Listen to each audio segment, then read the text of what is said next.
Welcome back to my channel Nilanjana's lifestyle. সবাইকে আমার ছোট্ট পরিবারে অনেক অনেক অনেক অভিনন্দন। তো আমি আজকে শেয়ার করব তোমাদের সঙ্গে আমাদের সরস্বতী পুজোর দিন কেমন কেটেছিল সেটা। আর আমি আমার ছোট্ট চ্যানেলে আমি এই ছোট্ট ছোট্ট মিনি ব্লগগুলো ছাড়ছি। তো তোমরা আমার পাশে থেকো। তো সকালে আমি আমার পিকুকে এরকম ঘুম থেকে তোলার চেষ্টা করছিলাম, তো সেখান থেকেই আমার ব্লগটা শুরু। জানি না কেমন হয়েছে, তোমরা অবশ্যই কমেন্টে জানাবে যে কেমন হয়েছে, আর তোমরা আমার পাশে থেকো। পাঞ্জাবি পাঞ্জাবি পাঞ্জাবি পাঞ্জাবি পাঞ্জাবি পরে নিতে হবে, নিয়ে যেতে হবে যেতে হবে যেতে হবে, উঠে পড়ো। তো আমি পিকুকে রেডি করাচ্ছিলাম, আর ও তো খুবই এক্সাইটেড, হাতে ঘড়ি দিতে যাবে।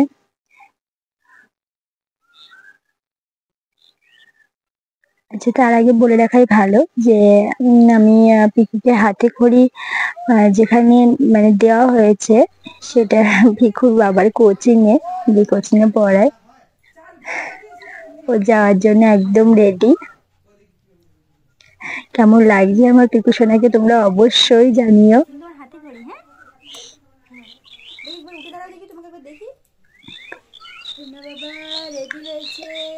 তো রেডি হওয়ার পর আমরা তো জানি না যে ব্রাহ্মণকে কি দিতে হয় না দিতে হয়, তো আমি জেনে নিয়েছিলাম আমার বাবার কাছ থেকে।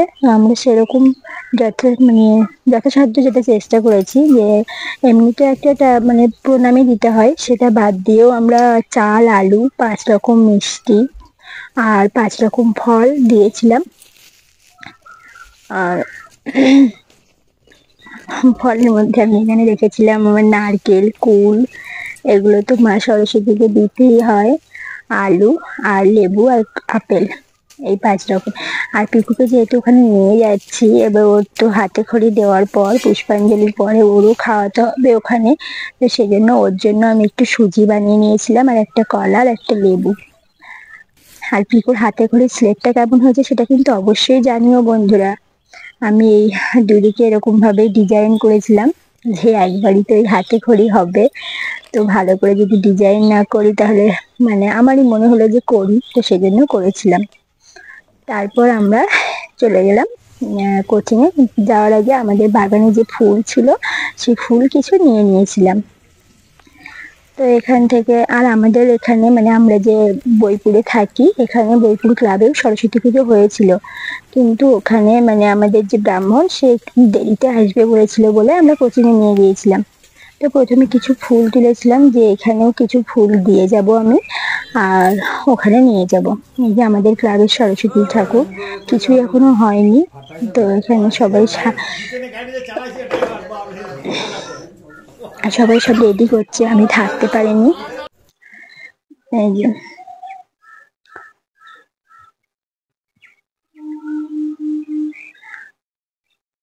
আর এই হচ্ছে আমাদের এইটা ক্লাব, আর এখানে হবে পুজোটা। তারপর এই যে আমরা বেরিয়ে পড়েছি যাওয়ার উদ্দেশ্যে। তারপরেই আমরা 3 জন চলে গেলাম কোচিংয়ে। কোচিংটা হচ্ছে কোটাসুর, তোমরা হয়তো সবাই নামটা শুনে থাকবে না, যাই হোক যারা জানে তারা বুঝতে পারবে। তো এই যে কোচিংয়ে চলে এলাম। কোচিংয়ে সরস্বতী ঠাকুর ওখানে ডেকোরেশনটাও খুব সুন্দর হয়েছিল। তো আমরা ওখানে গিয়েও দেখি যে পুজো এখন শুরু হতে একটু বাকি আছে, তো সেজন্য আমরা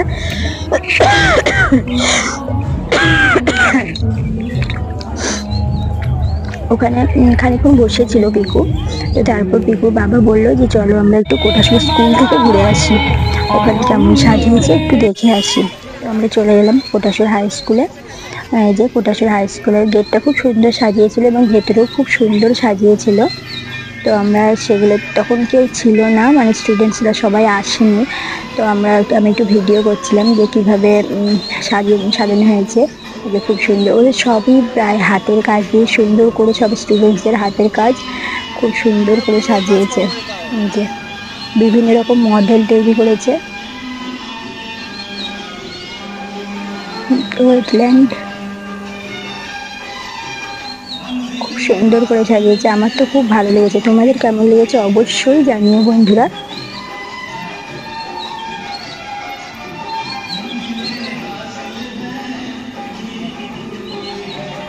তারপরে এখানেও আমি এই যে এখানে গিয়ে দেখলাম যে এখানে সমস্ত রকম ছবি, এই যে খুব সুন্দর করে সবই ছেলে মেয়েদের হাতের কাজ, খুব সুন্দর, খুব সুন্দর, অসাধারণ।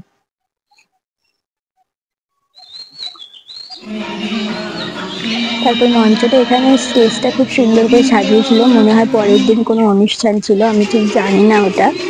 আর এখানে এই যে সরস্বতী ঠাকুরের, মানে সরস্বতী মন্দির, খুব সুন্দর। স্টেজটা খুব সুন্দর করে আলপনা দিয়েছিল, তো একজন শিক্ষক বলছিল যে আলপনাটা একবার ছবি তুলে নিয়ে আসতে। তারপর আমরা চলে এলাম আবার কোচিংয়ে, যে এখানে পিকুর হাতে খড়ি শুরু হলো। আমি মাঝে আর ব্লগ করতে পারিনি, কারণ সব স্টুডেন্টসরা ছিল ওখানে কোচিংয়ে, সেজন্য। তো এই যে হাতে খড়ি হলো, আর হাতে খড়ি দেওয়ার পরেই আমার ছোট্ট সোনাটা নিজেই লিখতে আরম্ভ করে দিয়েছে। এই যে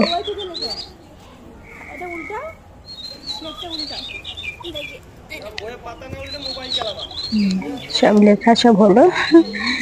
তারপর আমরা আবার বেরিয়ে পড়লাম। যাওয়ার পথে আমরা একটু মানে আরো কোথায় আছে সরস্বতী ঠাকুর, মানে আর কোথায় পুজো হয়েছে, তো সেখানে একটু ঘুরতে গেছিলাম, তো এখানটায় একটু ভিডিও করেছিলাম। আর এই যে এটা হচ্ছে তোমার মদনেশ্বর মন্দিরের পাশে। যাই হোক, টাটা।